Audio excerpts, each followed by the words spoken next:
نحمده ونصلي على رسوله الكريم اما بعد اعوذ بالله من الشيطان الرجيم بسم الله الرحمن الرحيم فاما من اعطى واتقى وصدق بالحسنى فسنيسره لليسرى۔ محترم سامعین و سامعات، اس سے پہلے کی درس میں ذکر کیا گیا تھا کہ اللہ کے راہ میں خرچ کیے ہوئے مال یعنی صدقہ و خیرات کرنے والے لوگوں پر کل قیامت کے دن صدقہ جو ہے سایہ کرے گا، اور جو لوگ انتہائی خفیہ طور پر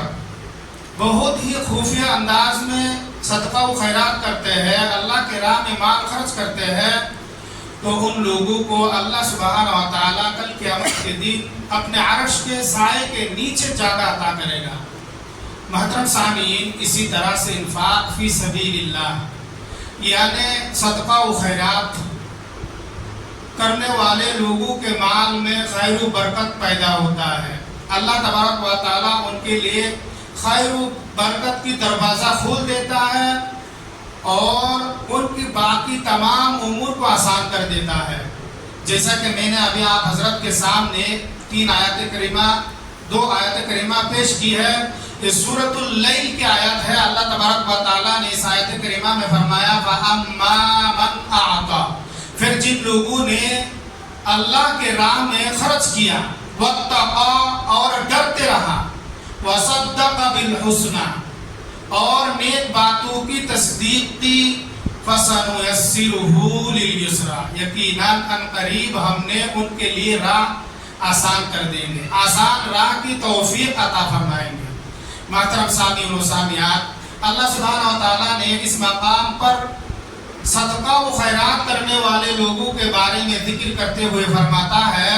جو لوگ اللہ کے راہ میں اپنے مال میں سے خرچ کرتے رہتے ہیں، صدقہ و خیرات کرتے رہتے ہیں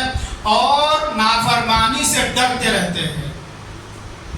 اور اسلام کی باتوں کی دل سے تصدیق کرتے ہیں، اللہ تبارک و تعالیٰ فرماتا ہے یقیناً ہم نے ان کے لیے ان کی راہ کو آسان کر دیں گے، جنت کی راہ کو آسان کر دیں گے، ان کے تمام باقی کاموں کو آسان کر دیں گے۔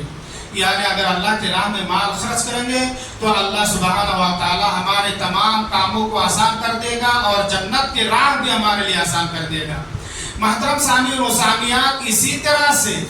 جو لوگ اللہ کے راہ میں خرچ کرتے رہتے ہیں ان کے مال بہت ہی بابرکت ہوا کرتا ہے، اور ان کی مالوں کی اور ان کی کھیتی باڑی، ان کی باغیچہ کی آبیاری فرشتے خود کرتے ہیں۔ صحیح مسلم کی حدیث ہے، حضرت ابو ہریرہ رضی اللہ تعالیٰ عنہ بیان فرماتے ہیں کہ اللہ کے رسول صلی اللہ علیہ وسلم نے ارشاد فرمایا کہ پہلے زمانے میں ایک شخص بیابان جگہ سے سفر کر رہے تھے، ایک ریتیلی جگہ سے سفر کر رہے تھے، تو جب وہ چل رہے تھے تو انہوں نے سنتے ہیں کہ بادلوں سے ایک آواز آتی ہے۔ آواز میں انہوں نے کیا سنتی ہے کہ فلاں شخص کے باغیچہ میں پانی پلا دو، یعنی فلاں شخص کے باغیچہ میں پانی برسا دو۔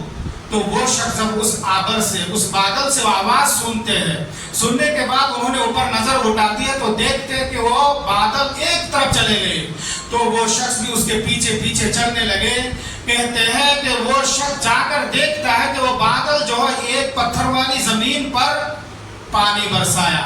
اور جہاں پانی برسایا وہاں موجودہ کچھ نالیاں تھی، کچھ نالیوں میں سے ایک نالی اس پانی کو قبول کر لیا، اپنا اندر لے لیا، اور اس نالی سے پانی چلنے لگا۔ تو وہ شخص بھی پانی کے پیچھے پیچھے چلنے لگے۔ جاتے جاتے وہ شخص دیکھتے ہیں کہ ایک شخص اپنے باغیچہ میں کام کر رہے ہیں اور اس پانی کو اپنے باغیچہ میں پھیلا رہا ہے، ادھر سے ادھر پھیلا رہا ہے۔ تو وہ شخص ان سے ملتے ہیں اور پوچھتے ہیں کہ اللہ کے بندہ آپ کا نام کیا ہے؟ تو وہ شخص وہ نام بتاتے ہیں جو انہوں نے پہلے ہی سے بادلوں سے سن چکے تھے۔ اس کے بعد وہ شخص پھر دوبارہ باغیچہ والے انہیں پوچھتے ہیں اللہ کے بندے آپ میرا نام کیوں پوچھتے ہیں؟ تو انہوں نے بتا دیا کہ میں جب آ رہا تھا تو میں بادلوں سے ایک آواز سنی جس میں آپ کا نام بتایا گیا کہ فلاں شخص کے باغیچہ میں پانی برسا دیا کرو۔ اس کے بعد وہ شخص باغیچہ والوں کو پوچھتے ہیں کہ اللہ کے بندے آپ کون سی ایسی کام کرتے ہیں؟ آپ اس باغیچہ کے ساتھ کیا معاملہ کرتے ہیں جس کی وجہ سے اللہ سبحانہ و تعالیٰ آپ پر خوش ہو گیا اور بادل کو آپ کے تابع کر دیا؟ تو وہ شخص کہتے ہیں کہ آپ جب پوچھ بھی لیے تو میں آپ کو بتا دیتا ہوں، اس باغیچہ سے مجھے جو مال حاصل ہوتا ہے، جو مال ہمیں ملتا ہے، اسے میں 3 حصے میں تقسیم کر دیتا ہوں۔ 3 حصے میں تقسیم کر کے ایک حصہ میں غریبوں میں، مسکینوں میں دے دیتا ہوں، بانٹ دیتا ہوں، اللہ کے راہ میں صدقہ و خیرات کر دیتا ہوں، یعنی میں اللہ کے راہ میں خرچہ کرتا ہوں، اور باقی ایک حصہ میں اپنے آپ پر، اپنے بال بچوں پر خرچ کرتا ہوں، اور تیسرا حصہ میں پھر اسی کھیت میں، اسی باغیچہ میں لوٹاتا ہوں، یعنی اس پر خرچ کرتا ہوں۔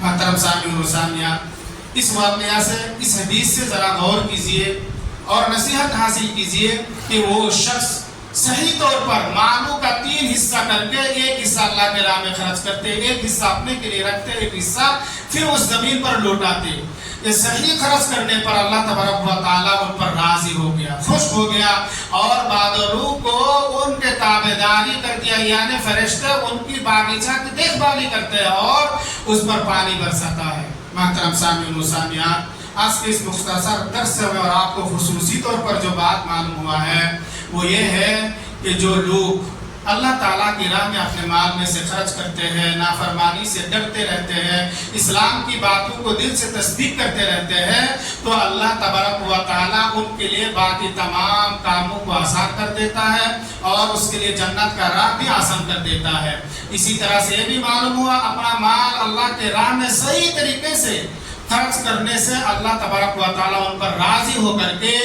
بادلوں کو ان کے تابعدار بنا دیتا ہے، فرشتے ان کی کھیت کی باغیچہ کی دیکھ بھالی کرتے ہیں۔ لہٰذا ہمیں اور آپ کو چاہیے کہ آیات کریمہ اور حدیث مبارکہ کو سامنے رکھتے ہوئے اپنے مال میں سے اللہ کے راہ میں خرچ کرتے رہے، خصوصی طور پر رمضان المبارک کا مہینہ خیر و برکت کے مہینے میں اپنے مال میں سے زیادہ